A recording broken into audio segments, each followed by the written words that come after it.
What the UK just did is in the Bible. It's confirmed. One country has started bringing in the beast system. On September 26, 2025, Prime Minister Keir Starmer stood before the British people and announced something that should send chills down every believer's spine. A digital ID system that will become mandatory for employment by 2029. You will be shocked when I discuss 5 discoveries about this event. Discovery 1. The UK's digital ID. What just happened? Let me walk you through exactly what happened on September 26, 2025, because the details matter more than most people realize. Prime Minister Keir Starmer announced the UK's new digital ID plan. He called it free and voluntary. But here's the catch. It becomes required for employment checks by 2029. And in a society where you need employment to survive, how voluntary is it really? Within 7 days of this announcement, something unprecedented happened. Over 2.75 million people signed a petition against this digital ID system. That's the fastest-growing digital rebellion in British history. The British people are terrified, and they should be. But here's what makes this even more concerning. This isn't a physical card you can leave at home. This isn't something you can choose not to carry. This digital ID lives on your smartphone. It's embedded in apps. It's part of your digital existence. The system will control access to employment, banking, healthcare, benefits, voting, and even age-restricted purchases. Reports are already surfacing that the gov.uk ID Check app is auto-installing on iPhones through NHS app links. People are waking up to find surveillance software on their phones without their consent. Think about what this means. Lose your phone? You lose access to society? Refuse the ID? You lose your job? Push back against the system? You get flagged as suspicious. But here's the question that should keep every believer awake at night. What happens when this ID becomes tied to your spending power, your health access, your freedom of movement, or even your belief system? Because this is just the beginning. Discovery 2. How this matches Revelation 13. Now let me show you something that will absolutely blow your mind. Turn with me to Revelation 13, 16-17. And he causeth all, both small and great, rich and poor, free and bond, to receive a mark in their right hand or in their foreheads, and that no man might buy or sell, save he that had the mark, or the name of the beast, or the number of his name. Look at the parallels. He causeth all. The UK system is designed for all citizens and legal residents. Universal coverage. Both small and great, rich and poor. This affects everyone regardless of social status. Rich executives and poor workers alike will need this ID to be employed. That no man might buy or sell. Cannot work without this ID. Cannot access banking without verification. Cannot participate in the economy without digital compliance. The Apostle John saw a system where economic participation would be controlled by a mark or identifier. The UK just announced exactly that, a digital identifier that controls access to employment and financial services. But here's what makes this even more prophetic: the potential future connection to central bank digital currency. The UK is already testing programmable money, digital currency that can be controlled, restricted, and monitored by government authorities. Imagine money that expires, that can only be spent on approved items, that tracks every transaction you make. The groundwork for a society-wide control grid is being laid quietly, legally, and globally. And most people are too distracted to notice. But here's the question that should terrify every student of prophecy. Why is this happening now? Why does it match so perfectly the sequence the Bible described 2,000 years ago? Discovery 3. Is this just a UK issue? Here's where this gets really unsettling. What's happening in the UK isn't isolated. It's not a unique British experiment. It's part of a coordinated global system that's being implemented nation by nation, step by step, using the same playbook. Revelation 17:12-13. And the 10 horns which thou sawest are 10 kings, which have received no kingdom as yet, but receive power as kings 1 hour with the beast. These have one mind, and shall give their power and strength unto the beast. A coordinated global system where multiple nations have one mind and give their power to a central authority. Let me show you exactly how this is already happening. Estonia, the Digital Society Blueprint. Estonia has had a comprehensive EID system since 2002. Every Estonian citizen over 15 has a mandatory digital identity card. They cannot vote without it. They cannot access banking without it. They cannot receive health care without it. They cannot own property without it. 99% of all government services require the digital ID. Estonians call their country the most advanced digital society in the world. But what happens when that digital society decides you're a threat? What happens when the system you depend on for everything turns against you? Estonia's model is being studied and replicated worldwide. It's not a coincidence that the UK's system follows the exact same architecture. The European Union, EIDAS, and digital sovereignty. The EU has implemented the EIDAS regulation, creating interoperable digital identities across all 27 member nations. One digital identity that works in Germany, France, Italy, Spain, everywhere in the European Union. But here's what's terrifying. The EU is now working on IDAS 2.0, which will mandate that all member states provide digital identity wallets to their citizens. Not optional, mandatory. By 2026, every person in the European Union will have a government-controlled digital identity. Think about that. Nearly 500 million people under one digital identification system. China has already implemented the system that other nations are building toward. Their social credit system monitors every citizen's behavior, assigns scores based on compliance, and restricts access to services based on those scores. Low social credit score?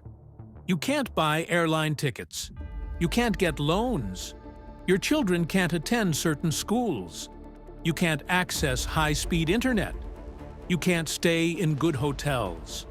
The Chinese government doesn't need to arrest dissidents anymore. They just lower their social credit scores and let economic pressure do the rest. And here's what should absolutely terrify you. Western tech companies helped build China's surveillance system. The same companies now building digital identity systems in the UK, Europe, and North America. What looks like national policy is actually part of an international playbook. The World Economic Forum has been promoting digital identity systems through their Known Traveler Digital Identity Program. The same organizations pushing climate lockdowns, central bank digital currencies, and stakeholder capitalism are also pushing digital identity systems. This isn't conspiracy theory. These are publicly stated goals from publicly available documents from international organizations that openly describe their plans for global governance. Here's what the global system looks like when you connect all the pieces. Digital identity systems that prove who you are and control access to services. Central bank digital currencies that control how you spend and what you can buy. Social credit systems that control your privileges based on compliance. carbon credit systems that control your consumption based on environmental metrics, the biblical warning, Revelation 13:7. And it was given unto him to make war with the saints, and to overcome them. And power was given him over all kindreds, and tongues, and nations. Over all kindreds, and tongues, and nations. Not just one country, not just one region. Global authority, worldwide control, universal compliance. We're watching the infrastructure for that global system being built right now. Nation by nation, system by system, crisis by crisis. This is the infrastructure of tyranny being built in the name of security, efficiency, and progress. And most people are too distracted by entertainment, politics, and daily survival to notice what's happening. Now I know what some of you are thinking. This isn't the mark of the beast. The Bible says it's in the hand or forehead, not on a phone. And you're right. This probably isn't the final mark John described, but here's what every believer needs to understand. Not everything prophetic happens instantly. Sometimes it begins subtly, deceptively, building the infrastructure for what's coming. The greatest deceptions don't announce themselves as evil. They come disguised as progress, security, convenience, and social responsibility. 1 Thessalonians 5:3. For when they shall say, peace and safety, then sudden destruction cometh upon them, as travail upon a woman with child, and they shall not escape. The UK government is selling this digital ID as peace and safety, protection from fraud, security against illegal immigration, safety from identity theft. But what if this safety is actually the foundation for unprecedented control? Here's how I see it. If this isn't the mark itself, it's definitely the dress rehearsal. Once the digital infrastructure is built, once people are dependent on digital systems for survival, once resistance becomes impossible, all it takes is a single global crisis to flip the switch. Economic collapse, pandemic, war, climate emergency, food shortage, any crisis that demands emergency measures and temporary restrictions that somehow never get removed. Discovery 4. From ID to Beast, how this could escalate. Let me show you how this could progress based on biblical prophecy and current technology. Phase 1. Digital ID becomes required for employment. We're already here in the UK. Phase 2. Banking and welfare systems integrate with the digital ID. Cannot access benefits, open accounts, or conduct financial transactions without verification. Phase 3. Social credit scoring influences privileges. Good citizens get full access. Dissidents get restricted access. We're already seeing this model in China. Phase 4. The system becomes tied to belief systems. Christians who refuse to compromise, who won't affirm anti-biblical ideologies, who resist government overreach, they get cut off from economic participation. Daniel 7:25. And he shall speak great words against the Most High, and shall wear out the saints of the Most High, and think to change times and laws, and they shall be given into his hand until a time and times, and the dividing of time. Wear out the saints, not necessarily through physical persecution, but through systematic pressure, economic starvation, social isolation, and digital exclusion. Here's what's terrifying. No conspiracy theory is needed to see how this happens. All the features of this control system are already public and legal in the UK's policy documents. The technology exists. The legal framework is in place. The enforcement mechanisms are being tested. And the UK isn't the end. It may just be the beginning of a system that wraps the world in digital chains disguised as digital convenience. So how should believers respond to what we're witnessing? First, remember Psalm 2, 1-4. Why do the heathen rage and the people imagine a vain thing? The kings of the earth set themselves, and the rulers take counsel together against the Lord and against his anointed, saying, Let us break their bands asunder, and cast away their cords from us. He that sitteth in the heavens shall laugh. The Lord shall have them in derision. God is not surprised by digital surveillance systems. He's not caught off guard by government overreach. He's not worried about technological tyranny. He sits in the heavens and laughs at the futile rebellion of human rulers. Second, study Revelation 14, 9-12. And the third angel followed them, saying with a loud voice, If any man worship the beast and his image, and receive his mark in his forehead or in his hand, the same shall drink of the wine of the wrath of God, which is poured out without mixture into the cup of his indignation. And he shall be tormented with fire and brimstone in the presence of the holy angels, and in the presence of the Lamb. And the smoke of their torment ascendeth up for ever and ever. And they have no rest day nor night, who worship the beast and his image, and whosoever receiveth the mark of his name. Here is the patience of the saints.